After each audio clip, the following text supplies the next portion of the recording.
कहानी की शुरुआत में हम एक सुनसान और रहस्यमयी आइलैंड को देखते हैं, जहां एक घायल लड़की दर्द से कराह रही होती है। उसके कपड़े फटे हुए थे और उसके चेहरे पर डर साफ दिखाई दे रहा था। ऐसा लग रहा था जैसे वो कई दिनों से यहाँ फंसी हुई है और अब उसकी उम्मीदें भी धीरे धीरे खत्म होती जा रही हैं। लेकिन आखिर ये लड़की कौन है और वो इस वीरान आइलैंड पर कैसे पहुंची? इसका जवाब हमें कुछ समय पीछे जाकर मिलता है। दूसरी तरफ हम अपनी कहानी की मुख्य किरदार मैडिसन से मिलते हैं, जो एक मशहूर सोशल मीडिया व्लॉगर और इन्फ्लुएंसर है। वो दुनिया के अलग अलग खूबसूरत स्थानों पर जाकर वीडियो बनाती है और अपने फैंस के साथ अपनी जिंदगी शेयर करती रहती है। इस बार अपने फॉलोअर्स की डिमांड पर वो थाईलैंड घूमने आई थी। इस ट्रिप की पूरी प्लानिंग उसके बॉयफ्रेंड जॉन ने की थी और दोनों साथ में यहाँ आने वाले थे ताकि कुछ समय एक दूसरे के साथ भी बिता सकें। लेकिन आखिरी समय पर जॉन किसी जरूरी काम में फंस जाता है और उसे कुछ दिन बाद आने के लिए कहना पड़ता है। इसकी वजह से मैडिसन को अकेले ही इस ट्रिप की शुरुआत करनी पड़ती है। वो थाईलैंड की खूबसूरत गलियों, समुद्र तटों और मशहूर जगहों पर घूमती है, तस्वीरें लेती है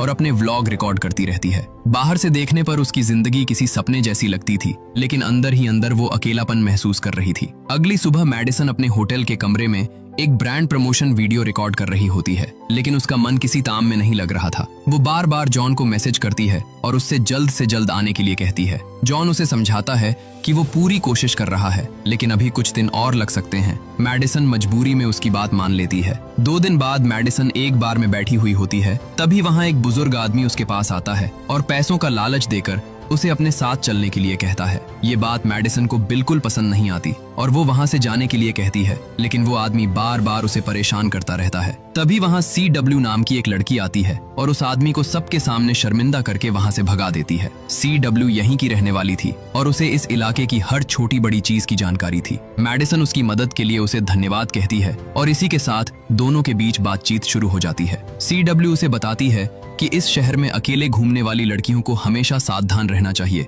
क्योंकि यहाँ ऐसे लोग अक्सर मिल जाते हैं। बातों बातों में मैडिसन उसे जॉन के बारे में बताती है और कहती है कि कैसे उसे आखिरी समय पर अपना प्लान कैंसिल करना पड़ा। वो ये भी कहती है कि लोग सोचते हैं कि सोशल मीडिया इन्फ्लुएंसर्स की जिंदगी बहुत आसान और शानदार होती है, लेकिन सच ये है कि कैमरे के पीछे उन्हें भी काफी मेहनत और अकेलेपन का सामना करना पड़ता है। इसी दौरान मैडिसन को पता चलता है कि CW एक लोकल गाइड है और यहाँ आने वाले टूरिस्ट्स को अलग अलग जगहों पर घुमाती है, लेकिन CW उसे ग्राहक की तरह नहीं बल्कि एक दोस्त की तरह साथ घूमने का ऑफर देती है। वो कहती है कि उसे ऐसी कई खूबसूरत जगहों के बारे में पता है जहाँ शायद ही कोई टूरिस्ट पहुंचा हो। ये सुनकर मैडिसन तुरंत तैयार हो जाती है, क्योंकि उसे अपने चैनल के लिए कुछ नया और एक्सक्लूसिव कंटेंट चाहिए था। इसके बाद दोनों CW की बाइक पर पूरे शहर में घूमती हैं। मैडिसन कई शानदार वीडियो और तस्वीरें रिकॉर्ड करती है। शाम को दोनों एक क्लब में खाना खाती हैं और पूरा दिन घूमने के बाद मैडिसन अपने होटल लौट आती है। आज वो बहुत खुश थी क्योंकि उसके नए व्लॉग को काफी अच्छे व्यूज मिल रहे थे, लेकिन उसकी खुशी ज्यादा देर तक नहीं टिकती। जैसे ही वो अपने कमरे के पास पहुंचती है, वो देखती है कि उसके कमरे का दरवाजा खुला हुआ है। अंदर जाने पर उसे पता चलता है कि उसका सारा सामान चोरी हो चुका है, यहाँ तक कि उसका पासपोर्ट भी गायब था। ये देखकर मैडिसन पूरी तरह टूट जाती है, क्योंकि बिना पासपोर्ट के वो अपने देश वापस नहीं जा सकती थी। CW उसकी मदद करती है और पुलिस में शिकायत दर्ज करवाने के लिए उसे एक फॉर्म भरवाती है, लेकिन उसे पता चलता है कि नया पासपोर्ट आने में लगभग 2 हफ्ते लग सकते हैं। ये सुनकर मैडिसन और ज्यादा परेशान हो जाती है, क्योंकि उसे जल्द ही अमेरिका वापस जाकर एक बड़े ब्रांड के लिए शूट करना था। उस रात वो जॉन से बात करती है, लेकिन जॉन उसकी परेशानी समझने के बजाय पैसों को लेकर ज्यादा चिंता करता है। ये बात मैडिसन को बहुत बुरी लगती है। उसे महसूस होता है कि जॉन को उसकी फिक्र से ज्यादा अपने पैसे की चिंता है। गुस्से और दुख में वह उससे रिश्ता खत्म कर देती है और फोन काट देती है। अब उसके पास थाईलैंड में रुकने के अलावा कोई दूसरा रास्ता नहीं था, इसलिए वह CW के साथ और ज्यादा समय बिताने लगती है। इस दौरान वह कई नई जगहों पर घूमती है, नए व्लॉग बनाती है और अपने फॉलोअर्स के साथ तस्वीरें शेयर करती रहती है। लेकिन एक बात उसे बार बार अजीब लगती है। जब भी वह CW से साथ में फोटो लेने के लिए कहती, CW हर बार मना कर देती थी। मैडिसन को लगता है कि शायद उसके चेहरे पर बने निशान की वजह से वह तस्वीरें नहीं खिंचवाना चाहती, इसलिए वह इस बात को ज्यादा गंभीरता से नहीं लेती। एक दिन CW उसे अपने घर ले जाती है, जो समुद्र किनारे बना हुआ एक बेहद खूबसूरत घर था। वहाँ CW उसे बताती है कि अगले दिन वह उसे एक ऐसे छोटे और रहस्यमयी आइलैंड पर ले जाएगी जहां बहुत कम लोग गए हैं। यह सुनते ही मैडिसन की आंखों में चमक आ जाती है। उसे लगता है कि अगर वह उस जगह का व्लॉग बना लेती है तो उसे लाखों व्यूज मिल सकते हैं। इसी उत्साह में वह बिना ज्यादा सोचे समझे CW के साथ जाने के लिए तैयार हो जाती है। अगली सुबह सूरज निकलने से पहले ही दोनों एक छोटी बोट में बैठकर उस आइलैंड की तरफ निकल पड़ती हैं। रास्ते भर मैडिसन अपने कैमरे से वीडियो रिकॉर्ड करती रहती है और अपने फॉलोअर्स के लिए व्लॉग बनाती रहती है, लेकिन उसे बिल्कुल अंदाजा नहीं था कि यह फैसला उसकी जिंदगी का सबसे खतरनाक फैसला साबित होने वाला है। कई घंटों की यात्रा के बाद आखिरकार वे उस रहस्यमयी आइलैंड पर पहुंच जाती हैं। वहां पहुंचकर उनकी नजर जमीन पर पड़े एक लकड़ी के टुकड़े पर जाती है जिस पर 7 लकीरें बनी हुई थीं।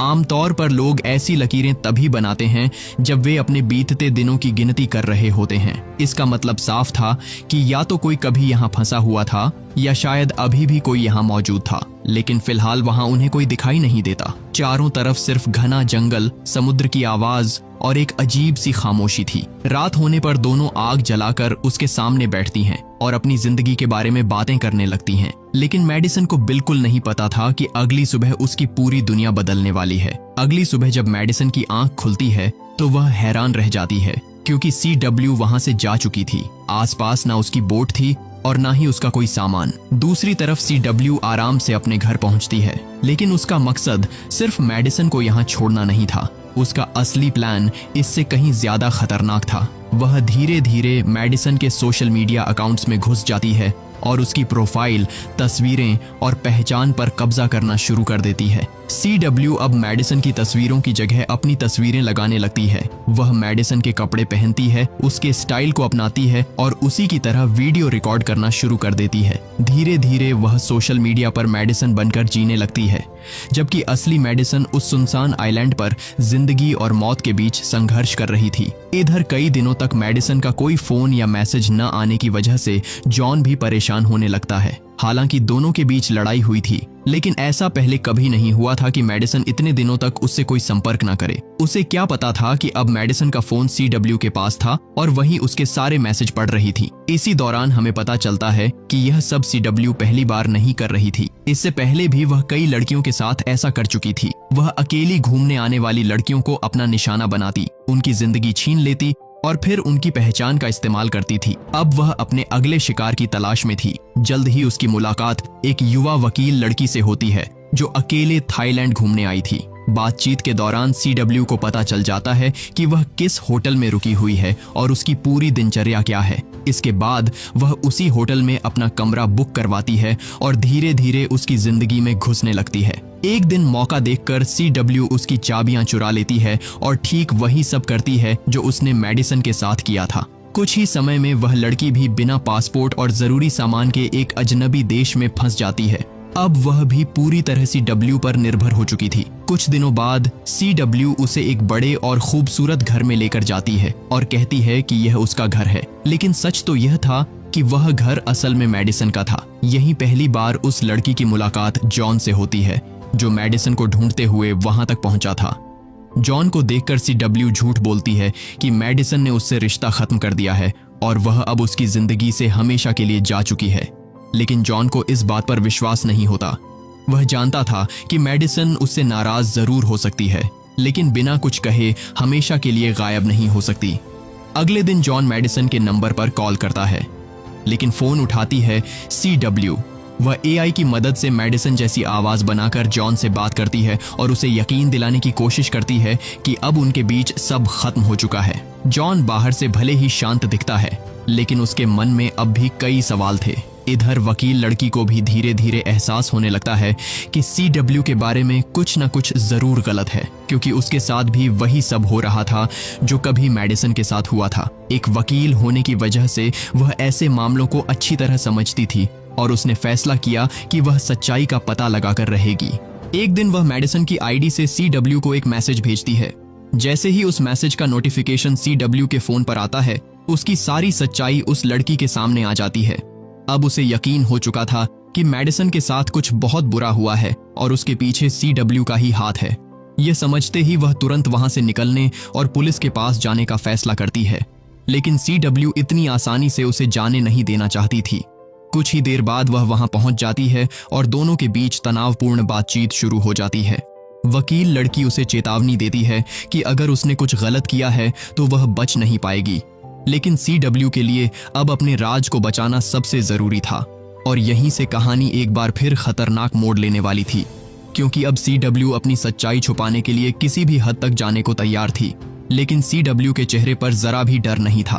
अगले ही पल वह उस पर हमला कर देती है और कुछ ही देर में वह लड़की भी उसकी पिछली शिकारों की तरह हमेशा के लिए खामोश हो जाती है। इसी बीच वहां जॉन पहुंच जाता है, लेकिन उसके आने से पहले ही CW सारे सबूत मिटा चुकी थी। जॉन को कुछ भी समझ नहीं आता और वह खाली हाथ वापस लौट जाता है। लेकिन CW अभी भी पूरी तरह सुरक्षित नहीं थी, क्योंकि जॉन अब भी मैडिसन को ढूंढ रहा था। इसी बीच जॉन सोशल मीडिया पर अपनी और मैडिसन की पुरानी तस्वीरें देखने लगता है। तभी उसकी नजर हाल ही में अपलोड हुई कुछ तस्वीरों पर जाती है। तस्वीरें तो मैडिसन के अकाउंट से पोस्ट हुई थीं, लेकिन उनकी क्वालिटी और स्टाइल पहले जैसी बिल्कुल नहीं थी। इतना ही नहीं, उन तस्वीरों में कुछ ऐसा था जो जॉन को अजीब लग रहा था। उधर CW जॉन को यकीन दिलाने की कोशिश करती है कि मैडिसन अब अपनी जिंदगी में आगे बढ़ चुकी है और वह नहीं चाहती कि जॉन उसे दोबारा परेशान करे। लेकिन जॉन का दिल इस बात को मानने के लिए तैयार नहीं था। उसे महसूस हो रहा था कि कहीं ना कहीं कुछ बहुत गलत हो रहा है। एक दिन जॉन एक तस्वीर को ध्यान से देखता है और उसमें लगे फिल्टर को हटाने की कोशिश करता है। जैसे ही तस्वीर साफ होती है, वह हैरान रह जाता है, क्योंकि तस्वीर में मैडिसन नहीं बल्कि CW दिखाई दे रही थी। अब जॉन को समझ आ चुका था कि उसके साथ बहुत बड़ा खेल खेला गया है। बिना समय गंवाए जॉन सीधे CW के घर पहुंचता है। वह मौका देखकर पीछे से उस पर हमला करता है और उसे बेहोश कर देता है। होश में आने के बाद CW खुद को एक कुर्सी से बंधा हुआ पाती है। जॉन उससे सिर्फ एक सवाल पूछता है, मैडिसन कहाँ है? लेकिन CW कोई जवाब नहीं देती। इसके बजाय वह जॉन को डराने की कोशिश करती है और कहती है कि अगर वह पुलिस के पास गया तो सबसे पहले शक उसी पर जाएगा। लेकिन इस बार जॉन पीछे हटने वाला नहीं था। आखिरकार CW उसके साथ जाने के लिए तैयार हो जाती है और कहती है कि वह उसे मैडिसन तक ले जाएगी। जॉन को लगता है कि उसकी तलाश अब खत्म होने वाली है और वह उसके साथ बोट में बैठकर उस आइलैंड की तरफ निकल पड़ता है। लेकिन समुद्र के बीच पहुंचते ही CW अपना असली खेल दिखाती है। वह अचानक जॉन को बोट से पानी में धक्का दे देती है। जॉन खुद को बचाने की कोशिश करता है, लेकिन CW उसे पानी के अंदर दबाए रखती है। कुछ ही पलों में जॉन की हरकतें बंद हो जाती हैं और वह हमेशा के लिए समुद्र की गहराइयों में खो जाता है। अब CW अपनी अगली चाल चलती है। वह सोशल मीडिया पर पोस्ट करती है कि जॉन ने मैडिसन के साथ मारपीट की, उसके पैसे चुराए और फिर भाग गया, ताकि अगर कभी जॉन के बारे में कोई पूछे तो हर किसी को यही लगे कि वह खुद गायब हुआ है, उसके साथ कुछ नहीं हुआ। लेकिन CW की कहानी अभी खत्म नहीं हुई थी। उसका आखिरी काम अभी बाकी था। कुछ दिनों बाद वह उस आइलैंड पर वापस लौटती है जहां उसने मैडिसन को मरने के लिए छोड़ दिया था। उसका मकसद वहां मौजूद हर सबूत को खत्म करना था। लेकिन वहां पहुंचकर वह हैरान रह जाती है, क्योंकि वहां एक जलती हुई आग थी और उसके ऊपर एक मछली पक रही थी। पास ही एक छोटा सा टेंट भी बना हुआ था। इसका मतलब साफ था, मैडिसन अभी भी जिंदा थी। CW तुरंत उसे ढूंढने के लिए जंगल की तरफ बढ़ती है, लेकिन तभी पीछे से मैडिसन उस पर हमला कर देती है। मौका मिलते ही मैडिसन तेजी से बोट की तरफ भागती है ताकि वहां से निकल सके। लेकिन बोट के पास पहुंचकर उसकी नजर जॉन की लाश पर पड़ती है। यह देखकर वह पूरी तरह टूट जाती है, लेकिन इस समय उसके पास रुकने का वक्त नहीं था। वह किसी तरह वहां से निकलने की कोशिश करती है, लेकिन तभी हमें पता चलता है कि CW अभी भी जिंदा है। होश में आने के बाद वह डरने के बजाय जोर जोर से हंसने लगती है। उसकी हंसी साफ बता रही थी कि अगर वह इस आइलैंड तक पहुंच सकती है तो यहां से बाहर निकलने का रास्ता भी जरूर जानती होगी। दोस्तों, अगर आपको यह खौफनाक और दिमाग घुमा देने वाली कहानी पसंद आई हो तो वीडियो को लाइक जरूर करें। और अगर आप मैडिसन की जगह होते तो क्या आप भी किसी अनजान इंसान पर इतनी जल्दी भरोसा करते? अपना जवाब कमेंट में जरूर बताइए। ऐसी ही और भी जबरदस्त मूवी एक्सप्लेनेशंस देखने के लिए चैनल को सब्सक्राइब करना और बेल आइकन दबाना बिल्कुल मत भूलिएगा, क्योंकि यहाँ हम लेकर आते हैं ऐसी कहानियां जो खत्म होने के बाद भी दिमाग से निकलती नहीं हैं।